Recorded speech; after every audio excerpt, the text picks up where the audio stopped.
사도행전 21장 17절에서 26절 말씀입니다. 찾으신 줄 알고 오늘은 한 절씩 저부터 교독하고요. 마지막 26절은 함께 읽도록 하겠습니다. 저부터 17절 읽겠습니다. 예루살렘에 이르니 형제들이 우리를 기꺼이 영접하거늘 야고보에게로 들어가니 장로들도 다 있더라. 바울이 무난하고 하나님이 자기의 사역으로 말미암아 이방 가운데서 하신 일을 낱낱이 말하니 그들이 듣고 하나님께 영광을 돌리고 바울더러 이르되 형제여 그대도 보는 바에 유대인 중에 믿는 자 수만 명이 있으니 다 율법의 영성을 가진 자라. 내가 이방에 있는 모든 유대인을 가르치되 모세를 배반하고 아들들에게 할례를 행하지 말고 또 간습을 지키지 말라 한다 함을 그들이 들었도다. 그러면 어찌할꼬 그들이 필연 그대가 온 것을 들으리니 우리가 말하는 이대로 하라. 서원한 네 사람이 우리에게 있으니 그들을 데리고 함께 결례를 행하고 그들을 위하여 비용을 내어 머리를 깎게 하라. 그러면 모든 사람이 그대에 대하여 들은 것이 사실이 아니고 그대도 율법을 지켜 행하는 줄로 알 것이라. 주를 묻는 이방인에게는 우리가 우상의 제물과 피와 목매어 죽인 것과 음행을 피할 것을 결의하고 편지하였느니라 하니 바울이 이 사람들을 데리고 이튿날 그들과 함께 결례를 행하고 성전에 들어가서 각 사람을 위하여 제사 드릴 때까지의 결례 기간이 만기된 것을 신고하니라. 아멘. 오늘은 다시 사도행전으로 돌아왔습니다. 드디어 바울은 긴 선교의 여행의 끝에 마침내 목적지에 도착합니다. 바로 예루살렘이었습니다. 지도를 한번 확인해 볼까요? 자, 보시면 여기가 예루살렘인데요. 자, 바울이 이제 선교 여행의 끝에 예루살렘에 도착합니다. 예루살렘에 도착을 했다는 건 이제 바울의 3차 선교 여행이 끝났다는 얘기입니다. 자, 원래 바울은 이제 수리아에 있는 안디옥 교회로 돌아와야 했습니다. 자, 보시면 여기가 이제 수리아에 있는 안디옥 교회인데요.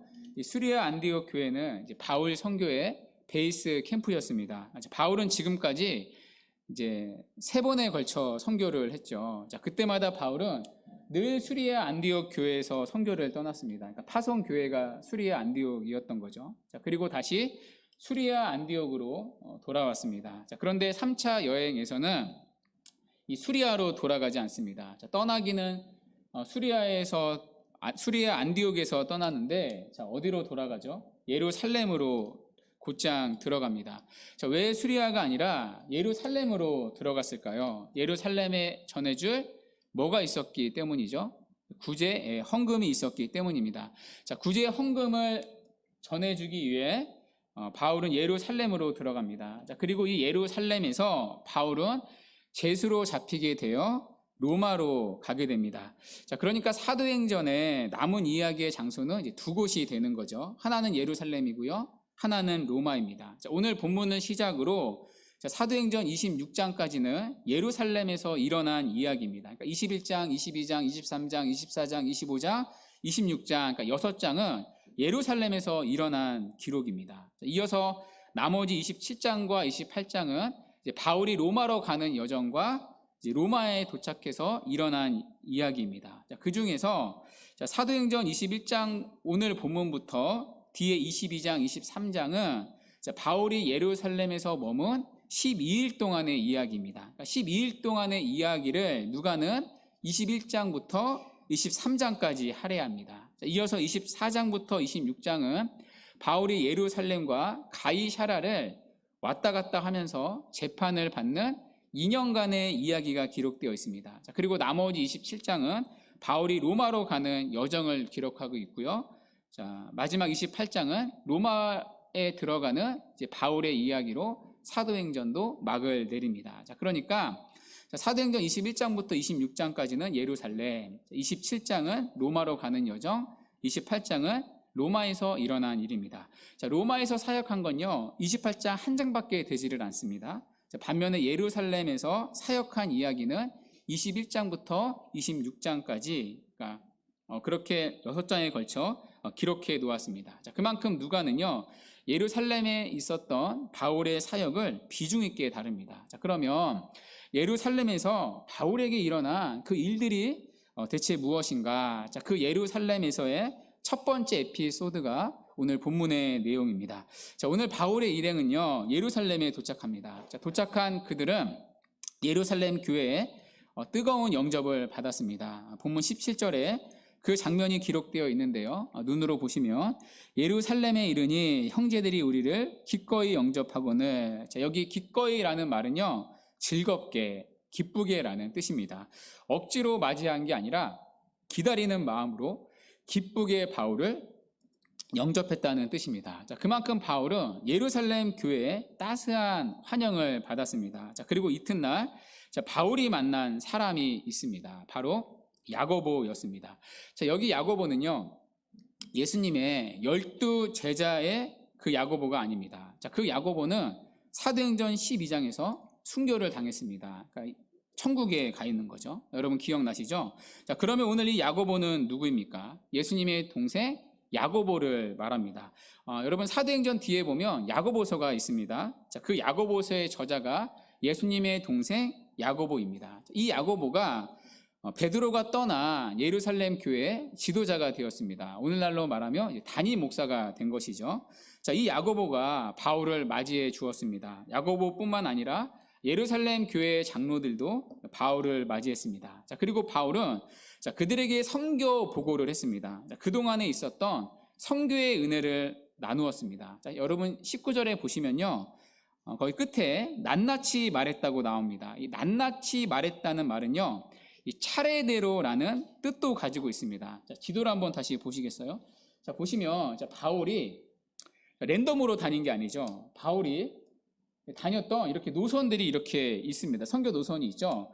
수리아 안디옥에서 출발을 해서 갈라디아 지방 지나고요, 마게도냐 갔다가 아가야 갔다가 다시 이렇게 배 타고 돌아오는 이런 순서들이 있습니다. 자, 이 노선들을요, 순서대로 하나씩 말했다는 것입니다. 그게 낱낱이 말했다는 의미입니다. 자, 그만큼 순서대로 하나씩 하나님의 은혜를 나누었다는 얘기입니다. 자, 그리고 그들은요, 다 같이 하나님께 영광을 돌렸습니다. 유대인의 하나님께서 이방인의 하나님도 되셔서 바울을 통해 구원의 은혜를 그들에게 베푸신 사실을 감사했습니다.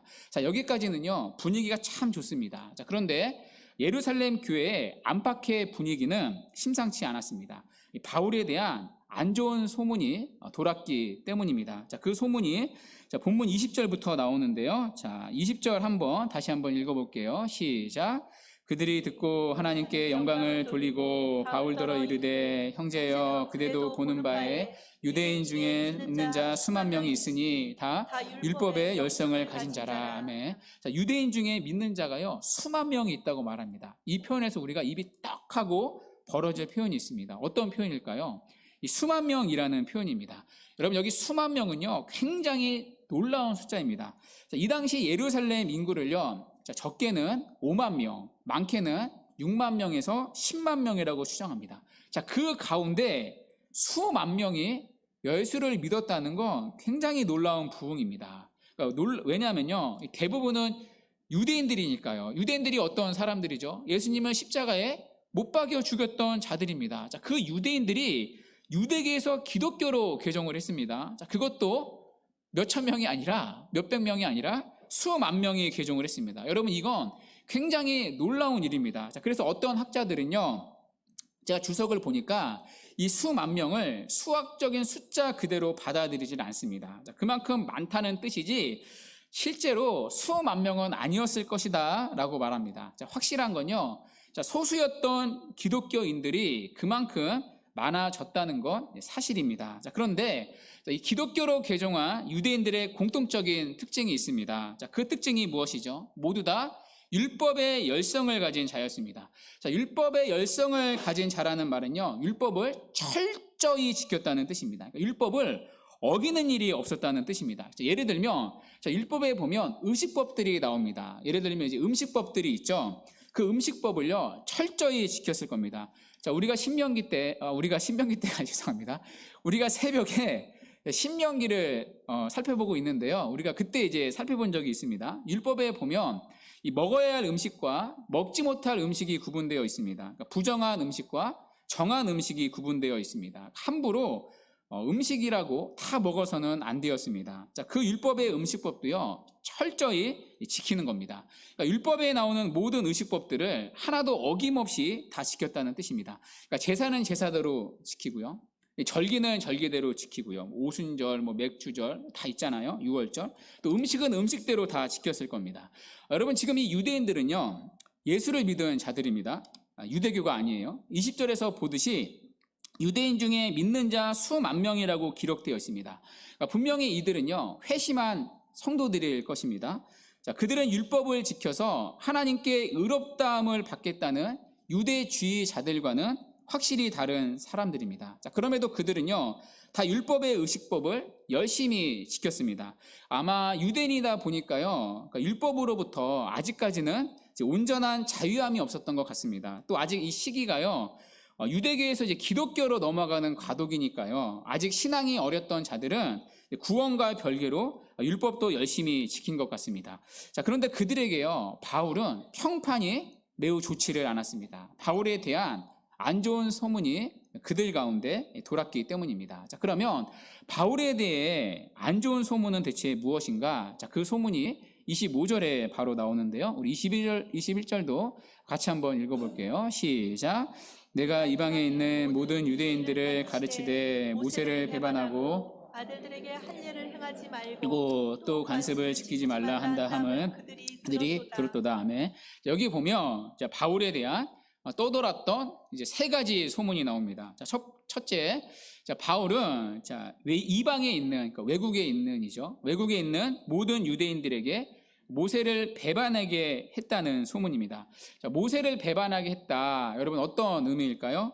자, 모세의 율법을 버리게 했다는 뜻입니다. 자, 그러니까 그러니까 바울은 이제 모세의 율법의 파괴자라는 소문입니다. 자, 두 번째, 바울은요, 할례를 행하지 말라고 가르쳤다는 소문입니다.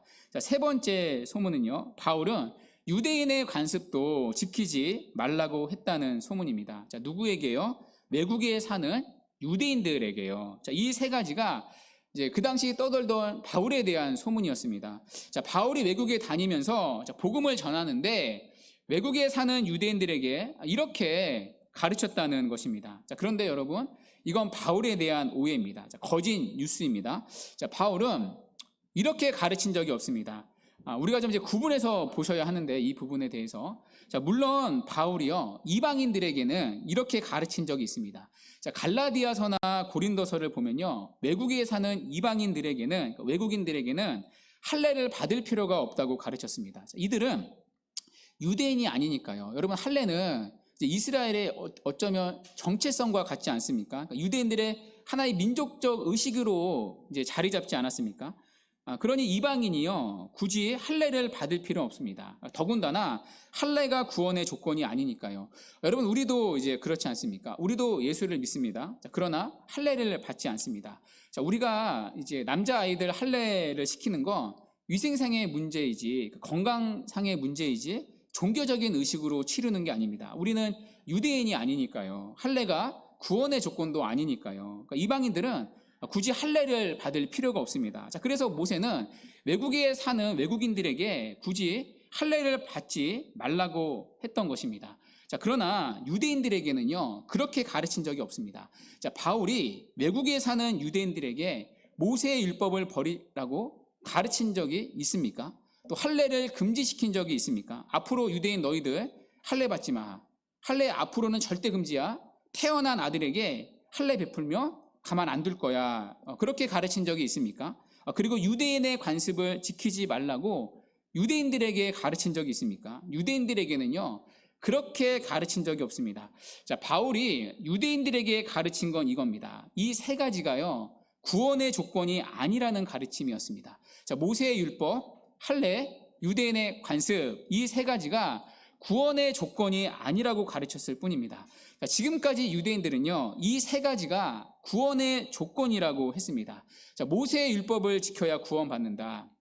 자, 그 가운데 핵심은 할례를 받아야 된다. 그리고 유대인의 관습도 지켜야 한다. 이 세 가지가 구원의 조건이라고 했습니다. 왜냐하면 유대인들은 행위를 통해 구원을 받는다고 믿었으니까요. 자, 그러나 모세는 그것들이 구원의 조건이 아니라고 했습니다. 구원은 오직 예수를 믿는 믿음으로만 받는다고 가르쳤습니다. 이것이 바울이 가르친 팩트였습니다. 자, 그러나 바울은요, 모세의 율법을 버리라고 말한 적은 없습니다. 그러니까 모세의 율법이 구원의 조건이 아니라고 가르쳤지 모세의 율법을 버리라고 말한 적이 없습니다. 자, 바울은 그 어떠한 경우라도 율법 폐기론을 주장하지 않았습니다. 오히려 율법은 거룩하고 선하며 의로운 것이라고 가르쳤습니다. 하나님이 주신 말씀이니까요. 다만 율법을 사용하는 그들의 태도가 문제임을 폭로했을 뿐입니다. 자, 유대주의자들은 율법을 통해, 그러니까 율법을 지켜서 구원을 받는다고 말했기 때문입니다. 그러니까 율법을 구원의 수단으로 사용하는 그들의 태도를 반대했지 율법 자체를 버리라고 말한 적은 없습니다. 자, 그래서 바울 역시도요, 모세의 율법을 지켰습니다. 자, 어디에서 지켰을까요? 자, 예를 들면, 자, 바울은 2차 선교 사역 말기에 나시린 서약을 했습니다. 여러분 혹시 기억나세요? 사도행전 18장에 보면 바울은 고린도 교회를 세우고 나서 고린도 교회를 떠납니다. 자, 그때 바울이 떠나기 전에 머리를 밀었습니다. 자, 머리를 밀었다는 건 나시린 서원이 끝났다는 의미였죠. 여러분 혹시 기억나세요? 자, 바울은 고린도에서 사역할 때 나시린 서원을 했습니다. 자, 바울은 그냥 하나님 앞에서 마음으로만 서원해도 되었습니다. 우리도 그렇게 마음으로 서원하잖아요.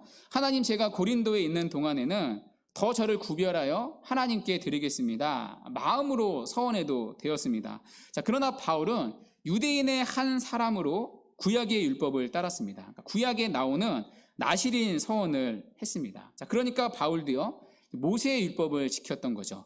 자, 할례도 마찬가지입니다. 자, 바울은요, 유대인들에게 할례를 금한 적이 없습니다. 자, 그 증거가 우리가 살펴봤던 사도행전 안에 남아 있습니다. 자, 어디에 남아 있을까요? 자, 사도행전 16장에 나온 적이 있습니다. 자, 사도행전 16장에 보면요, 바울이 이 디모데를 전도합니다. 자, 그리고 같이 선교를 떠나는데 그 전에 디모데에게 할례를 시켰습니다. 자, 할례를 받아야 구원을 받을 수 있기 때문에 받게 한 건 아니었습니다. 자, 디모데의 엄마가 유대인이었기 때문에 디모데가 할례를 받지 않으면 장차 유대인들과의 관계에서 문제가 생기기 때문이었습니다. 자, 유대인들에게 복음을 전하기에 할례를 받으라고 했습니다. 자, 이처럼 바울은요, 필요하다면 구원과 별개로 유대인들에게는 할례를 받겠습니다. 할례가 구원의 조건이 아니라고 했지 할례는 절대 금지야, 그런 식으로 가르치지 않았습니다. 자, 뿐만 아니라 바울은요, 유대인의 간습도 존중했습니다. 자, 그 증거가 이미 또 나왔습니다. 자, 오늘 본문에도 이렇게 기록되어 있는데요. 자, 본문 25절 우리 함께 한번 읽어볼까요? 자, 시작. 주를 믿는 이방인에게는 우리가 우상의 제물과 피와 목매어 죽인 것과 음행을 피할 것을 결의하고 편지하였느니라 하니. 아멘. 자, 여러분 이 내용 혹시 기억나세요? 자, 이 내용은 우리가 다 했던 거예요, 여러분. 자, 이게 뭔가 그러시면 안 됩니다. 자, 사도행전의 15장에 예루살렘 공회의 결의 사항이었습니다. 자, 이때 구원론 때문에 교회가 한바탕 시끄러웠던 적이 있습니다. 그 바리새파 교인들 때문에요. 그러니까 이방인이 구원을 받으려면 어떻게 해야 하는가? 이 구원론을 가지고 예루살렘 교회에서 사도들이 모였습니다. 자, 그때 예루살렘 공회의 결과가 무엇이었죠? 이방인이나 유대인이나 구원의 수단은 하나라는 결론이었습니다. 자, 구원의 수단은 오직 믿음이라는 결론이었습니다. 그러니까 율법을 지켜서가 아니라 오직 예수를 믿는 믿음으로만 하나님 앞에 의롭다함을 받는다는 결론이었습니다. 자, 이 결론을 가지고요, 바울은 이방인들에게, 그러니까 외국에 나가 복음을 전했습니다. 그리고 외국에 개척한 이방 교회에게 이 결과를 편지로 붙였고요. 자, 이방인들도 오직 예수를 믿는 믿음으로만 구원을 받는다고 가르쳤습니다. 자, 그런데 바울이요, 자, 그때 편지를 붙이면서 이방인들에게 부탁한 게 있습니다. 자, 그게 뭐냐면 바로 25절의 이 내용이었습니다. 이방인 신자들에게 4가지를 부탁했습니다. 자, 너희들이 율법을 지켜서 구원받는 건 아니야. 믿음으로 받는 거야. 자, 그런데 4가지만 꼭 지켜줘. 첫째, 우상의 제물을 먹지 말기. 자, 두 번째, 피채 먹지 말기. 자, 셋째, 짐승을 잡을 때 목매어 죽이지 말기. 자, 넷째, 안 펴지네요. 자, 음행하지 말기. 손가락이 짧아서요. 이 네 가지를 부탁했습니다. 자, 우상의 제물을 먹는 것, 자, 피채 먹는 것, 짐승을 목매어 죽이는 것, 음행하는 것, 이 네 가지는요, 유대인들이 끔찍하도 싫어하는 일이었습니다. 자, 그래서 바울은 유대인 성도와 이방인 성도의 하나됨을 위해서 이방인 성도에게 네 가지를 부탁했습니다. 자, 그 네 가지가 25절에 나오는 이 유대인의 관습이었습니다. 이건 구원의 수단이 아니라 이방인 교회와 유대인 교회가 하나 되기 위한 최소한의 관습이었습니다. 자, 그러니까 바울은요, 유대인의 관습을 존중해 주었던 거죠. 그러니까 구원과는 별개로 바울은 모세의 율법과 또 할례와 유대인의 관습을 존중해 주었습니다. 자, 그러므로 바울에 대한 이 소문은요, 전혀 근거가 없는 명백한 거짓 뉴스였습니다. 자, 그런데도 자, 예루살렘 교회 유대인 성도들은 바울을 오해하고 있었습니다. 자, 그래서 바울을 싫어하고 배척하는 기류가요, 교회 안에 형성이 되었습니다. 자, 그런데 바울이 그때 예루살렘에 들어온 겁니다. 자, 그러니 예루살렘 교회 담임 목사였던 야고보와 장로들의 입장에서는 이게 이제 고민이 되는 거죠. 분명 유대인 성도들이 자, 바울을 가만두지 않을 텐데, 이를 갈고 있을 텐데, 이게 고민이 되는 겁니다. 자, 만약 이대로 오해를 놔둔다면 바울은 예루살렘에서 복음을 전할 수가 없습니다. 유대인 성도들이 바울을 인정하지 않으니까요, 바울이 전하는 복음을 아예 듣지를 않으려고 할 겁니다. 자, 그러면 유대인 성도들이 복음으로부터 멀어질 수가 있습니다. 자, 그러니 예루살렘 교회 입장에서 이 오해를 풀어주고 가야 했습니다. 자, 그래서 야고보와 예루살렘 교회 장로들이 방안을 하나 마련합니다. 자, 이 오해를 불식시킬 방안을 이제 바울에게 제안합니다. 자, 그 제안이 23절부터 24절에 나오는데요, 우리 두 구절은 붙여서 우리 함께 읽도록 하겠습니다. 시작. 우리가 말하는 이대로 하라. 서원한 네 사람이 우리에게 있으니 그들을 데리고 함께 결례를 행하고 그들을 위하여 비용을 내어 머리를 깎게 하라. 그러면 모든 사람이 그대에 대하여 들은 것이 사실이 아니고 그대도 율법을 지켜 행하는 줄로 알 것이라. 아멘. 자, 바울에게 제안한 게 뭐죠? 유대인 성도들이 볼 때 바울 너도, 바울 당신도 율법을 지키는 사람이구나라고 할 수 있을 법한 행동을 하나 하자는 겁니다. 자, 그 행동이 무엇이죠? 예루살렘 교회에 서원한 네 사람이 있는데 그들이 서원을 지키는 데 필요한 비용을 바울에게 다 내라는 겁니다. 여러분, 여기 서원은 어떠한 서원을 의미할까요? 어떠한 서원이죠? 나실인 서원을 말합니다. 나실인 서원이라는 것은 하나님을 위하여 이제 기간을 정하여 헌신하는 것을 의미합니다. 자, 이 나실인 서원 기간은요, 이제 보통 30일이었습니다. 물론 이제 평생 서원하는 경우도 있습니다. 구약에 보면 평생 나실인으로 서원을 한 사람이 있습니다. 자, 바로 이제 사사 삼손이었죠. 삼손처럼 평생 나실인 서원을 할 수가 있습니다. 자, 그런데 대부분의 나실인은요, 이제 그 서원이 30일 정도입니다. 이 30일 동안에는 세 가지를 멀리해야 했습니다. 자, 포도주와 독주를 마시지 않아야 했고요, 시체를 멀리해야 했고요, 그리고 머리를 깎지 않아야 했습니다. 자, 그만큼 자기를 구별하여 하나님께 드린다는 이제 성결의 의미가 있습니다. 자, 그리고 이 기간이 끝나면 해야 할 의식이 있습니다. 자, 머리를 깎고요, 성전에서 제사를 드려야 했습니다. 자, 머리를 깎고 성전에서 제사를 드려야 나실인 서원이 끝납니다. 자, 그런데 그 제사 비용을 바울더러 다 내라는 겁니다. 여러분, 이 제사 비용이요, 만만치가 않습니다. 제사를 드릴 때는 규정에 따라 각종 희생 제물을 드려야 했습니다. 한 사람당 수양 2마리, 그리고 암양 1마리, 또 곡식과 붓는 제물을 드려야 했습니다. 자, 그런데 네 사람의 제사 비용을 다 내라는 겁니다. 자, 이 비용들을 계산하면 약 100명이 먹을 수 있는 음식의 양이라고 말합니다. 이 100인분의 식사비를 내라고 바울에게 말한 거죠. 그러니까 쉽게 말하면 이 100인의 호텔 뷔페값을 내라는 겁니다. 여러분, 바울이요, 돈이 어디 있습니까? 선교사지 않습니까? 지금까지도 고생해서 자비랑 선교를 했는데요, 밥값을 내라는 겁니다. 자, 그러면 자, 바울에 대한 유대인 성도들의 오해가 풀릴 수 있다는 것입니다. 아, 바울이 저렇게 비싼 돈과 시간을 써가면서 나실인 서원을 돕는 거 보니까 이 바울은 율법을 어기는 사람이 아니라 율법을 지키는 사람이구나, 오해가 풀릴 수 있다는 것입니다. 자, 그러니 바울더러 이 제사 비용을 다 부담하라는 것입니다. 자, 그런데 여기서 우리가 한 가지 짚고 넘어갈 부분이 있습니다. 여러분 24절 한번 보시겠어요? 24절에 보면 바울에게 함께 결례를 행하라고 말합니다. 자, 이 결례는요, 자, 나시린 서원과 다릅니다. 자, 이걸 구분해서 오늘 본문을 볼 수 있어야 합니다.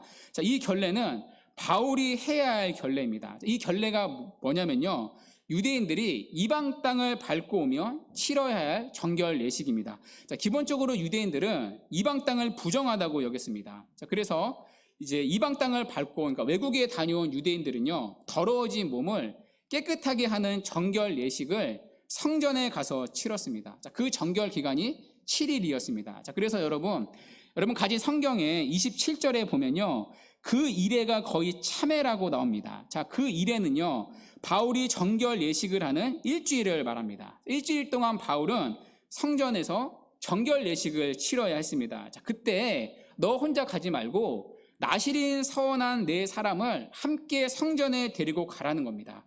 나시린 서원이 끝나려면 그들도 성전에서 제사를 드려야 했기 때문입니다. 자, 그리고 그 제사 비용을 바울에게 다 내라는 겁니다. 자, 그러면 바울에 대한 유대인들의 오해가 풀릴 수 있다는 제안이었습니다. 자, 그런데 여러분, 이 바울의 입장에서는 이 제안이요, 굉장히 사실 억울할 수가 있습니다.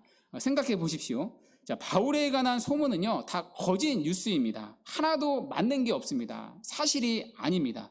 우리가 살펴봤듯이 바울은 그렇게 가르치고 다닌 적이 없습니다. 바울은 잘못한 게 없습니다. 자, 더군다나 예루살렘 교회의 대표들이 지금 모두 바울을 인정해 주었습니다.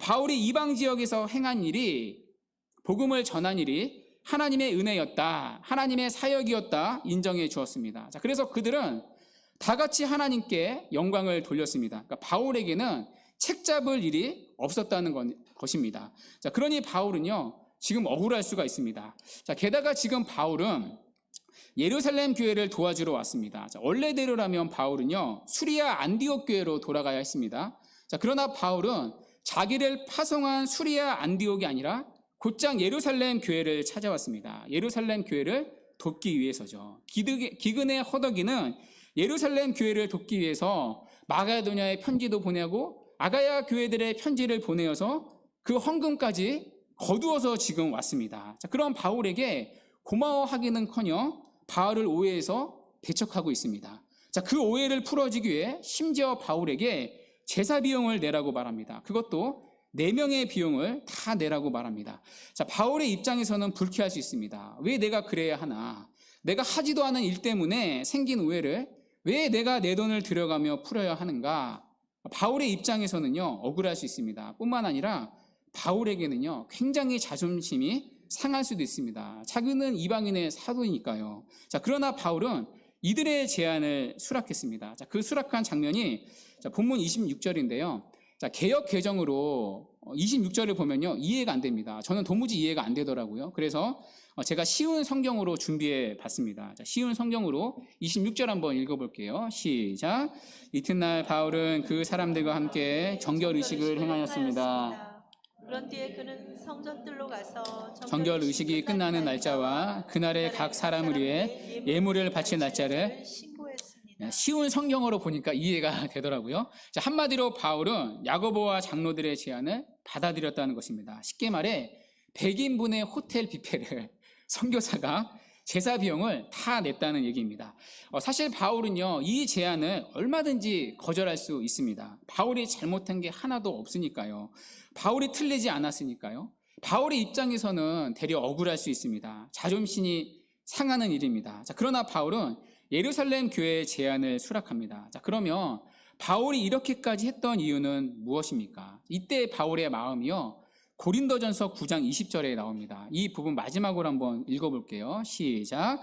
유대인들에게 내가 유대인과 같이 된 것은 유대인들을 얻고자 하며 율법 아래에 있는 자들에게는 내가 율법 아래에 있지 아니하나 율법 아래에 있는 자같이 된 것은 율법 아래에 있는 자들을 얻고자 함이요. 아멘. 이 구절은요, 오늘 본문의 상황을 반영합니다. 자, 바울은 오늘 지금 상대하는 사람들이 유대인 성도들이잖아요. 바울은 유대인과 같이 똑같이 했다는 겁니다. 왜냐하면 그 뒤에 율법 아래 있는 자들에게는 내가 율법 아래 있지 아니하나, 그러니까 나는 율법 아래 있지 않지만 율법으로부터 온전히 자유함을 얻었지만 율법 아래 있는 자 같이 되었다는 겁니다. 왜요? 율법 아래 있는 자들을 얻고자 함이라. 바울은 유대인들을 얻고자 오늘 제안을 수락했다는 것입니다. 안 그러면 유대인들이 자기가 전하는 복음을 도무지 받아들이지 않으니까요. 길을 닫으니까요. 바울은 그들을 얻고자 제안을 수락했다는 겁니다. 여러분, 바울은 누구보다 복음을 타협하지 않았습니다. 복음을 왜곡하는 일에는 언제나 단호하게 배격했습니다. 하나님의 진리의 말씀을 거스르는 일이라면 단칼에 거절했습니다. 그러나 그것이 복음을 훼손하지 않고 복음의 근간을 흔드는 게 아니라면 바울은 자기를 기꺼이 내려놓을 수 있었던 사람이었다는 것입니다. 그 목적은 바로 한 사람이라도 더 얻기 위해서였습니다. 여러분, 오늘 바울을 오해한 유대 성도들을 보십시오. 자, 그들은요, 복음의 본질보다는 복음 밖에 사소한 것에 더 관심이 많았습니다. 사실 유대인의 관습을 지키는 거, 여러분, 그거 그들의 전통입니다. 사실 사소한 부분입니다. 자, 그러나 그것들로 그들은 바울을 배척하고 있습니다. C.S. 루이스가 쓴 스크루 테이프의 편지라는 책에 보면 이런 내용이 있습니다. 그 책에 삼촌 마귀가 조카 마귀에게 이제 교회를 무너뜨리는 전략을 하나 알려줍니다. 교회로 하여금 복음의 본질보다는 그 외의 사소한 것에 목숨을 걸게 만드는 전략입니다. 그러니까 정작 지켜야 할 복음이 아니라 그 외의 사소한 것들, 복음 밖에 사소한 것들로 싸우게 만드는 전략입니다. 여러분, 그렇지 않습니까? 이런 얘기 있잖아요. 우스갯소리로 교회 안에 가장 무서운 마귀는 섭섭한 마귀이다. 그렇죠? 대부분 교회가 싸우는 이유는요, 복음 때문이 아닙니다. 그게 복음인지 아닌지를 가지고 싸우는 게 아닙니다. 사소한 것으로 싸워서 넘어집니다. 대부분은 자존심을 가지고 싸우거나 자기 성질을 못 이겨서 싸우거나 자기 뜻대로 되지 않아서 화가 나서 싸우거나 또 복음 밖에 있는 교회의 전통을 가지고 싸웁니다. 사실 다 사소한 것들이죠. 그러니까 복음 바깥에 있는 비본질적인 문제를 중요하게 여기도록 만듭니다. 자, 그리고 그것들을 가지고 싸우게 만듭니다. 어쩌면 오늘 바울을 오해한 유대 성도들의 모습이 이와 비슷합니다. 이들은 복음의 본질보다는 복음 밖에 사소한 것에 목숨을 걸고 그것 가지고 싸웠습니다. 자, 그러나 반대로 바울을 보십시오. 바울에게 가장 중요한 가치는요, 복음이었습니다. 바울은 복음과 진리에 대해서는 단호했습니다. 이 부분에 관해서는 타협을 하거나 양보한 적이 없습니다. 내가 죽더라도 지킨다는 것이 바울의 각오였습니다. 자, 그러나 복음 밖에 있는 사소한 것들은 얼마든지 자기를 내어줄 수 있었습니다. 그것이 만일 영혼을 얻는 일이라면, 그리고 교회의 하나됨을 지키는 일이라면 바울은 자기를 내줄 수 있었습니다. 그 일에 있어서는 내가 죽더라도 교회를 지키고 그 사람을 얻는다는 게 바울의 마음이었습니다. 왜일까요? 사실 억울한 건 바울인데요. 바울에게는 자존심이 상할 일인데요. 바울에게는 사실 이렇게 하면 가오가 떨어질 일인데요. 바울이 잘못한 게 하나도 없는데요. 그럼에도 바울이 자기를 내어줄 수 있었던 이유는 주님의 사랑을 알았기 때문입니다. 주님이 우리를 어떻게 사랑하고 계시는가를 바울은 알았기 때문입니다. 여러분, 누구보다 이 땅에서 억울하셨던 분은 우리 예수님이셨습니다. 예수님은 죄 없으신 분이셨습니다. 그리고 우리를 구원할 이유가 하나도 없으신 분입니다. 자, 그러나 그분이 우리를 죄와 죽음으로부터 구원하기 위해 자기를 기꺼이 십자가에서 내어주셨습니다. 그 주님의 사랑을 알았기 때문에 바울은 유대인들을 위해 자기를 내어주고 주님과 같이 영혼을 얻으려고 했습니다. 이것이 오늘 우리가 배워야 할 신앙의 자세입니다. 자, 우리도 바울처럼요, 복음과 진리를 왜곡시키는 일에는 절대로 타협해서는 안 됩니다. 자, 그러나 그것이 진리와 관계없는 어떠한 일이라면 우리는 언제든지 자기를 내어줄 수 있어야 합니다. 교회의 하나됨을 위해서, 그리고 누군가의 영혼을 얻을 수 있다면 우리도 삶의 자리에서 자기를 내어줄 수 있어야 합니다. 자, 그래서 어떤 분이 그러시더라고요. 교회는 어떠한 곳인가? 교회란 내가 중요하지 않음을 기억하는 사람들이 모이는 곳이다. 자, 그 어떤 분이 누구냐면 제가 청년 때 섬겼던 교회의 담임 목사님이 하셨던 말씀이었습니다. 교회는 어떠한 곳이라고요? 내가 중요하지 않음을 기억하는 사람들이 모이는 곳이다. 세상은 전부 다 자기 이름, 자기 명예, 자기가 중요하다고 말하는 사람들입니다. 자기를 내어주지를 못합니다. 자, 그러나 교회는요, 주님이 우리를 어떻게 사랑하셨는가를 아는 자들이기 때문에 세상과 다르게 작동되는 것입니다. 사실 이게요, 우리가 가장 안 되는 부분입니다. 저 또한 정말 어려운 부분입니다. 그러나 이게 신앙의 실력입니다. 여러분, 오늘 본문에 보면요, 재미있는 부분이 있습니다. 여러분, 본문을 보실 때 의구심을 가진 분들 계실지 모르겠는데, 자, 바울은 예루살렘 교회에 헌금을 전달하러 왔습니다. 그렇죠. 자, 그러나 헌금을 전달해 준 이야기가 없습니다. 도리어 바울이 억울한 소문에 휩싸여서 자기를 억울하지만 내어주었다는 기록만 있습니다. 왜일까요? 이게 예루살렘 교회를 진정으로 세웠기 때문일 것입니다. 헌금이 아니라 비록 바울이 억울하지만 수모를 받으면서 자기를 내어주고 영혼을 얻고자 한 일이 교회를 세웠기 때문일 것입니다. 여러분, 우리도 마찬가지입니다. 우리가 교회에서요, 뜨겁게 기도할 수 있습니다. 또 헌금을 하나님 앞에 자원하여 드릴 수 있습니다.